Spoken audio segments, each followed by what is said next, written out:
ಲೋಕಾಯುಕ್ತಕ್ಕೆ ಪತ್ರ ಬರೆದ ಇಡಿ ವಿರುದ್ಧ ಸಿಎಂ ಸಿದ್ದು ಕೆಂಡಾಮಂಡಲಗೊಂಡಿದ್ದಾರೆ. ಲೋಕಾಯುಕ್ತಕ್ಕೆ ಇಡಿ ಪತ್ರ ಬರೆದಿರುವುದರ ಹಿಂದೆ ದುರುದ್ದೇಶ ಇದೆ.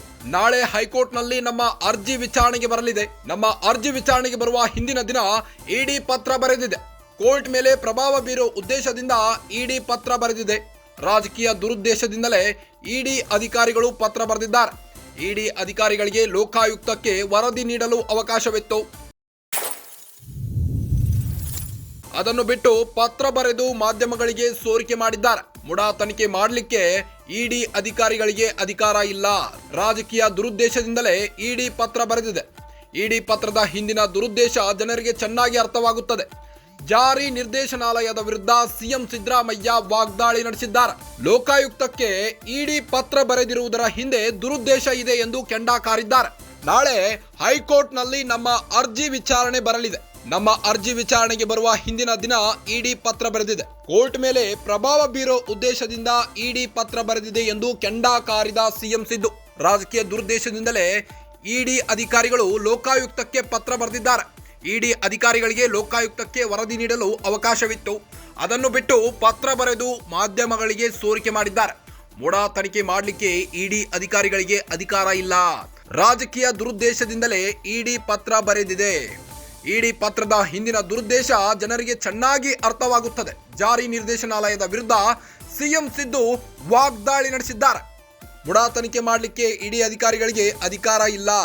ರಾಜಕೀಯ ದುರುದ್ದೇಶದಿಂದಲೇ ಇಡಿ ಪತ್ರ ಬರೆದಿದೆ. ಲೋಕಾಯುಕ್ತಕ್ಕೆ ಪತ್ರ ಬರೆದ ಹಿನ್ನೆಲೆ ಸಿಎಂ ಸಿದ್ದು ಇಡಿ ವಿರುದ್ಧ ಕೆಂಡಾಮಂಡಲಗೊಂಡಿದ್ದು, ಲೋಕಾಯುಕ್ತಕ್ಕೆ ಇಡಿ ಪತ್ರ ಬರೆದಿರುವುದರ ಹಿಂದೆ ದುರುದ್ದೇಶ ಇದೆ. ನಮ್ಮ ಅರ್ಜಿ ವಿಚಾರಣೆಗೆ ಬರುವ ಹಿಂದಿನ ದಿನ ಇಡಿ ಪತ್ರ ಬರೆದಿದೆ ಯಾಕೆ? ಕೋರ್ಟ್ ಮೇಲೆ ಪ್ರಭಾವ ಬೀರೋ ಉದ್ದೇಶದಿಂದ ಇಡಿ ಪತ್ರ ಬರೆದಿದೆಯಾ ಹೇಗೆ? ರಾಜಕೀಯ ದುರುದ್ದೇಶದಿಂದಲೇ ಇಡಿ ಅಧಿಕಾರಿಗಳು ಪತ್ರ ಬರೆದಿದ್ದಾರೆ. ಇಡಿ ಅಧಿಕಾರಿಗಳಿಗೆ ಲೋಕಾಯುಕ್ತಕ್ಕೆ ವರದಿ ನೀಡಲು ಅವಕಾಶವಿತ್ತು. ಅದನ್ನು ಬಿಟ್ಟು ಪತ್ರ ಬರೆದು ಮಾಧ್ಯಮಗಳಿಗೆ ಸೋರಿಕೆ ಮಾಡಿದ್ದಾರೆ. ಮುಡಾ ತನಿಖೆ ಮಾಡಲಿಕ್ಕೆ ಇಡಿ ಅಧಿಕಾರಿಗಳಿಗೆ ಅಧಿಕಾರ ಇಲ್ಲ. ರಾಜಕೀಯ ದುರುದ್ದೇಶದಿಂದಲೇ ಇಡಿ ಪತ್ರ ಬರೆದಿದೆ. ಇಡಿ ಪತ್ರದ ಹಿಂದಿನ ದುರುದ್ದೇಶ ಜನರಿಗೆ ಚೆನ್ನಾಗಿ ಅರ್ಥವಾಗುತ್ತದೆ. ಜಾರಿ ನಿರ್ದೇಶನಾಲಯದ ವಿರುದ್ಧ ಸಿಎಂ ಸಿದ್ದು ಸಖತ್ ಕ್ಲಾಸ್ ತೆಗೆದುಕೊಂಡಿದ್ದಾರೆ. ನಮ್ಮ ಅರ್ಜಿ ಕೋರ್ಟ್ಗೆ ವಿಚಾರಣೆಗೆ ಬರುವ ಹಿಂದಿನ ದಿನ ಇಡಿ ಪತ್ರ ಬರೆದಿದ್ಯಾಕೆ? ಕೋರ್ಟ್ ಮೇಲೆ ಪ್ರಭಾವ ಬೀರೋ ಉದ್ದೇಶದಿಂದ ಇಡಿ ಈ ರೀತಿ ಮಾಡಿದ್ಯಾ? ರಾಜಕೀಯ ದುರುದ್ದೇಶದಿಂದಲೇ ಇಡಿ ಅಧಿಕಾರಿಗಳು ಪತ್ರ ಬರೆದ್ರ? ಇಡಿ ಅಧಿಕಾರಿಗಳಿಗೆ ಲೋಕಾಯುಕ್ತಕ್ಕೆ ವರದಿ ನೀಡಲು ಅವಕಾಶವಿತ್ತು. ಅದನ್ನು ಬಿಟ್ಟು ಪತ್ರ ಬರೆದು ಮಾಧ್ಯಮಗಳಿಗೆ ಸೋರಿಕೆ ಮಾಡಿದ್ದಾರೆ. ಇದೆಲ್ಲ ಹಿಂದಿನ ಕುತಂತ್ರ ಎಂದು ಸಿಎಂ ಸಿದ್ದರಾಮಯ್ಯ ಸಖತ್ ಕ್ಲಾಸ್ ತೆಗೆದುಕೊಂಡಿದ್ದಾರೆ ಇಡಿಗೆ. ಪೊಲಿಟಿಕಲಿ ಮೋಟಿವೇಟೆಡ್ ಅಲ್ವಾ? ನಾಳೆ ಕೇಸ್ ಬರ್ತಾ ಇದೆ. ನಾವು ಹಾಕಿರ್ತಕ್ಕಂಥ ಕೇಸು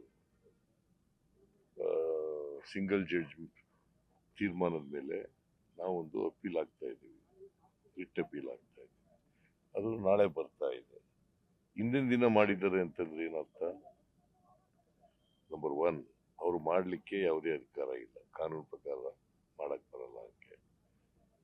ಎರಡನೇದು,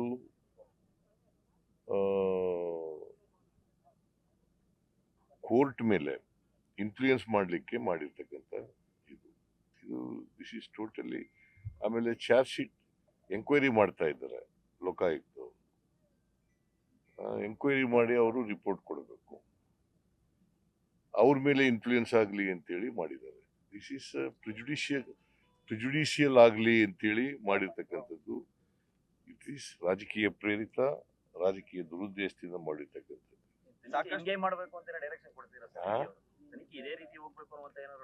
ನಾನು ಯಾರು ತನಿಖೆ ಮಾಡೋದು? ತನಿಖೆ ಮಾಡೋದು ಮಾಡಿ ನೋಡಪ್ಪ, ಇಡಿಯವರು ಅವ್ರಿಗೆ ಫಸ್ಟ್ ಆಫ್ ಆಲ್ ತನಿಖೆ ಮಾಡಲಿಕ್ಕೆ ಅಧಿಕಾರನೇ ಇಲ್ಲ. ಅಧಿಕಾರ ಮಾಡ್ತಾ ಇದ್ದಾರೆ. ಯಾಕಂತಂದ್ರೆ ಗವರ್ನರ್ ಹೇಳಿರೋದೇನು? ತನಿಖೆ ಮಾಡಿ ಇದನ್ನ ಕೊಡಿ ಅಂತ, ಲೋಕಾಯುಕ್ತ ಪೊಲೀಸ್ ಕೊಡಿ ಅಂತ. ಡಿಸ್ಟ್ರಿಕ್ಟ್ ಕೋರ್ಟ್ನವ್ರು ಏನಂತ ಹೇಳಿರೋದು? ಡಿಸೆಂಬರ್ 24 ಒಳಗಡೆ ತನಿಖೆ ಮಾಡಿ ರಿಪೋರ್ಟ್ ಕೊಡಿ ಅಂತ ಹೇಳಿದ್ರು. ಅವರು ತನಿಖೆ ಮಾಡ್ತಾ ಇದ್ದಾರೆ. ಇವರು ಯಾಕೆ ಲೆಟರ್ ಬರೀತಾರೆ? What is their intention? It is deliberate ಅಲ್ಲ, ಅಲ್ವೇನ್ರಿ? ಡೆಲಿಬರೇಟ್ ಅಲ್ಲ. ದಿಸ್ ಈಸ್ ರಾಜಕೀಯ ದುರುದ್ದೇಶದಿಂದ ಮಾಡ್ತಾ ಇರ್ತಕ್ಕಂಥದ್ದು. ರಾಜಕೀಯವಾಗಿ ಅವರು ಈ ಕೇಸನ್ನ ಮಾಡ್ತಾ ಇದ್ದಾರೆ. ಇದರಲ್ಲಿ ಯಾವುದೇ ಸತ್ಯಾಂಶ ಇಲ್ಲ, ಗೊತ್ತಾಯ್ತಾ? ಅವ್ರು ತನಿಖೆ ಮಾಡ್ತಾ ಇದ್ದಾರೆ, let them give the report independently. Why they have written a letter?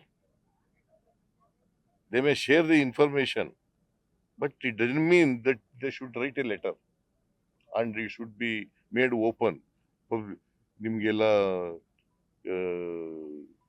PTIಗೆ release ಮಾಡೋದು ಅಥವಾ ನಿಮ್ಮ ಟಿವಿ ಚಾನೆಲ್ಗಳಿಗೆ ರಿಲೀಸ್ ಮಾಡೋದು, there is no law like that.